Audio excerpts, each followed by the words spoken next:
Ancient Egypt in its early days, a fertile land bathed by the life-giving waters of the Nile, was governed in harmony by Osiris. He was the benevolent pharaoh, the god of order, fertility, and civilization, who had taught humans agriculture, the art of writing, and just laws. By his side was his beloved wife and sister Isis, the great goddess of magic, motherhood, and healing. Together, they brought prosperity and peace to Egypt, establishing what the Egyptians called Mat, the cosmic order. But peace is often an invitation to envy. Set, Osiris's younger brother, was the god of the desert, disorder, violence, and storms. He watched Osiris's popularity and prosperous reign with growing resentment. Consumed by jealousy and ambition, Set hatched a cruel plan to overthrow his brother. He organized a banquet and presented a magnificent sarcophagus, tailor-made for Osiris, declaring he would give it as a gift to whoever fit perfectly inside. One by one, the guests tried, but none were the right size. When Osiris, naive and good-hearted, entered the sarcophagus to try it, Set and his accomplices closed the lid, sealed it with molten lead, and threw it into the waters of the Nile. The good king was dead, and chaos settled upon the land. Osiris's body was carried by the Nile's currents to Byblos. Isis, the loyal and powerful wife, was devastated by the loss. She cut her hair, dressed in mourning, and, with unwavering determination, embarked on a desperate search for her husband. Her journey took her through distant lands, using her magic and cunning to finally locate the sarcophagus, which had been incorporated into a tree that became a pillar in a local king's palace. With Osiris's body recovered, Isis began the sacred task of resurrecting him. She used her powerful spells and knowledge of magic and medicine to bring Osiris back to life, though only long enough for him to conceive a son, the legitimate heir to the throne. In this act of love and magic, Horus the Avenger was born. But the tragedy wasn't over. Set, upon discovering that Isis had recovered Osiris's body and conceived an heir, exploded in fury. He dismembered Osiris's body into 14 pieces, scattering them throughout Egypt. Isis, once again, embarked on a painful search, collecting each piece of her beloved's body, aided by her sister Nephthys, and, in some versions, by the god Anubis. She managed to gather all the pieces, with the exception of one, the phallus, which had been swallowed by a fish. Using her supreme magic, Isis restored Osiris, who then became the king of the underworld, ruling the dead. The existence of Horus as the son and legitimate heir was a precious and dangerous secret. Set would not rest as long as Osiris's lineage existed. Isis knew that, to protect her son and ensure his future as king of Egypt, she needed to hide him from her uncle's evil grasp. Egypt was plunged into chaos after Osiris's death, and the young hope for the future needed to be protected at all costs. With Horus miraculously conceived through Isis's magic and Osiris's revived body, the goddess faced a new and dangerous reality. The existence of her son, the legitimate heir to the throne and the hope for the restoration of order, was a secret that had to be guarded at all costs. Set the usurper was obsessed with eliminating any trace of Osiris's lineage to consolidate his chaotic dominion over Egypt. He relentlessly hunted Isis and her newborn son with relentless fury, aware that Horus represented a direct threat to his power. Isis, aware of the imminent danger and the need to protect Egypt's future king, knew she couldn't raise Horus in plain sight. She needed a refuge, a place where the young god could grow in safety, far from Set's malice and vigilance. Her chosen sanctuary was the dense, humid swamps of Hemis, located in the Nile Delta.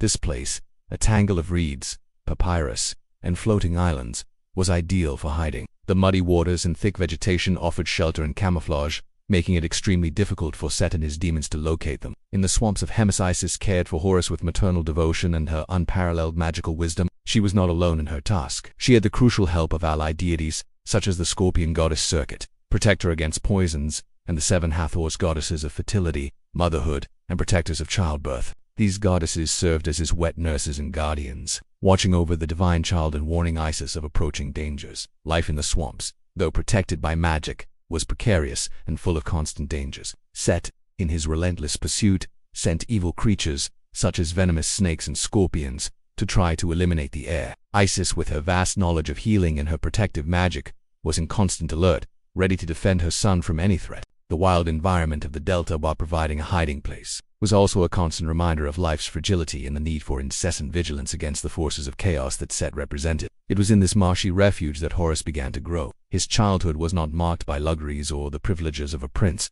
but by a rigorous education under his mother's tutor. Isis nourished him not only with milk but with the wisdom of the gods, teaching him about his father, the importance of justice, the order of Mat, and the necessity of restoring balance to Egypt. Each day spent in the swamps was a preparation for the inevitable confrontation to come.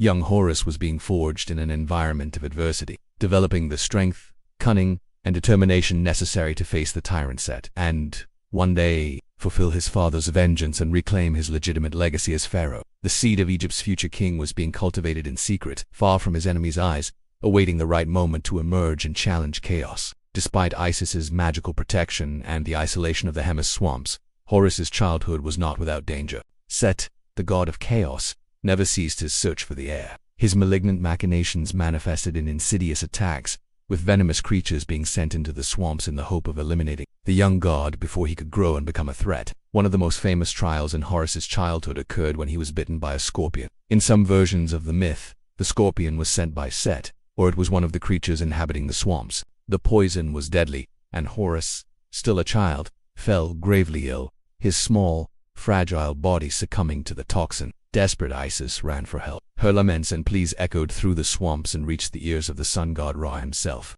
Moved by the mother's suffering and the danger the future pharaoh faced, Ra interrupted his daily journey across the sky. He sent the god of magic and wisdom, Thoth, to help Isis. Thoth, with his vast knowledge of spells and medicine, guided Isis in a powerful healing ritual. Isis, combining her own magic with Thoth's instructions, uttered ancient incantations and used her saliva and other substances to extract the poison from Horus's body. The pain subsided, the fever broke, and Horus, to his mother's relief, recovered his health. This episode not only highlighted Horus's vulnerability as a child, but also demonstrated Isis's unwavering devotion and the power of her protective magic. Other dangers lurked in the swamps. Crocodiles, snakes, and beasts of the night, all possibly influenced or sent by Set, represented constant threats.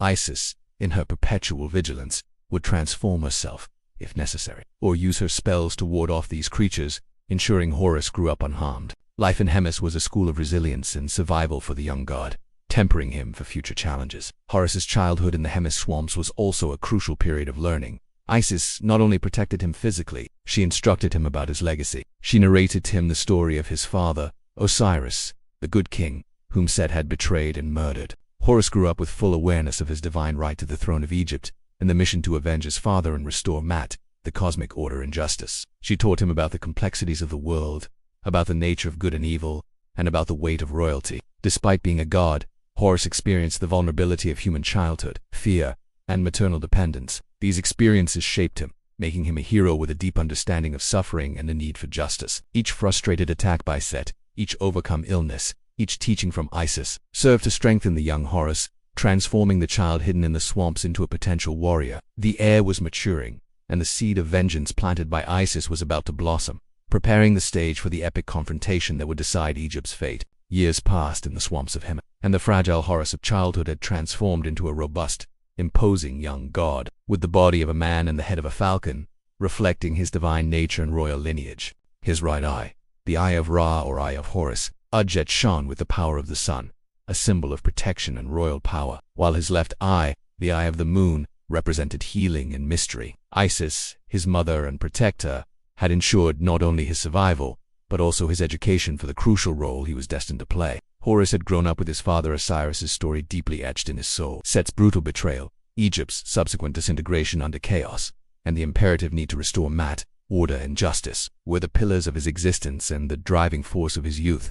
His childhood in the swamps, marked by dangers and arduous learning under the constant vigilance of Isis and her allies, had tempered his spirit, forging him into a warrior ready for the inevitable confrontation that loomed. With the arrival of adulthood, Horus emerged from the swamps, no longer a fugitive, but a legitimate claimant. His objective was singular and non-negotiable: set and reclaim the throne that belonged to him by right of birth. This would not be a simple clash of brute force. The struggle for dominion over Egypt between Horus and Set is one of the most extensive and important narratives in Egyptian mythology. Known as the contendings of Horus and Set, it would span decades, with countless challenges, complex divine judgments, and fierce battles, which would test the cunning, resilience, and determination of both gods. The stage for this epic rivalry was the Council of the Gods, the Ennead presided over by Ra himself, the supreme sun god. Horus presented his case, passionately defending his legitimate right to the throne as Osiris's direct heir. Set, in turn, argued that Horus was immature, weak, and inexperienced to rule, and that he, Set, as the god of strength, brutality, and the desert, was the only one capable of maintaining order in Egypt through power. The gods were divided in their opinions, with some supporting Horus such as Isis, Thoth, and even Anubis, while others like Ra initially hesitated or leaned towards Set for his undeniable strength and his ability to impose order even if through fear.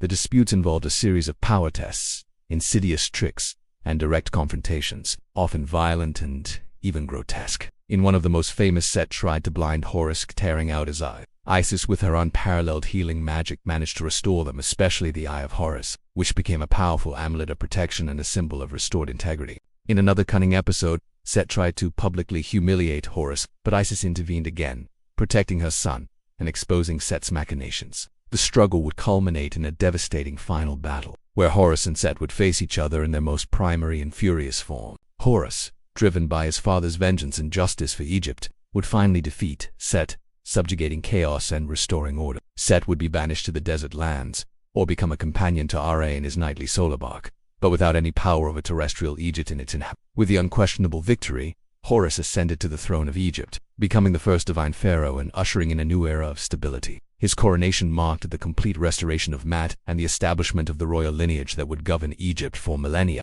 Horus was not just a ruler, he became the personification of the living pharaoh, and every subsequent king of Egypt was considered an incarnation of Horus, ensuring the divine legitimacy of their power. Osiris, as king of the underworld, governed the dead, while Horus governed the living, establishing an eternal cosmic balance and the cyclical continuity of life, death, and rebirth that was so central to Egyptian belief. The story of Horus and Isis, therefore, is much more than a simple myth of vengeance and succession. It is a fundamental narrative for understanding Egyptian civilization itself, its beliefs, and its power structure. It explains the origin and legitimacy of pharaonic power, the importance of Maat, the belief in the afterlife, and the crucial role of magic and family devotion in maintaining cosmic order against the forces of chaos. The birth of Horus, his hidden childhood, his trials in the swamps, and his final ascent to power are a testament to resilience, unwavering maternal devotion, and the eternal struggle between order and chaos, a tale that echoed for millennia in the sands of the Nile and continues to fascinate the world to this day, a legacy of heroism and justice. The saga of Horus, Isis, and Set is one of the pillars of Egyptian mythology, revealing the origin of royalty, order, and the fight against chaos. What part of Horus's journey to become king, or Isis's tireless dedication, impressed you most or made you reflect on the power of these myths? Which other Egyptian god or goddess do you find most fascinating and would like to see explored in a future video? Share your opinion in the comments. And if there is another legend or fascinating historical event you'd love us to explore in our next video, leave your suggestion below. Your curiosity is our guide to unraveling the great stories of the world.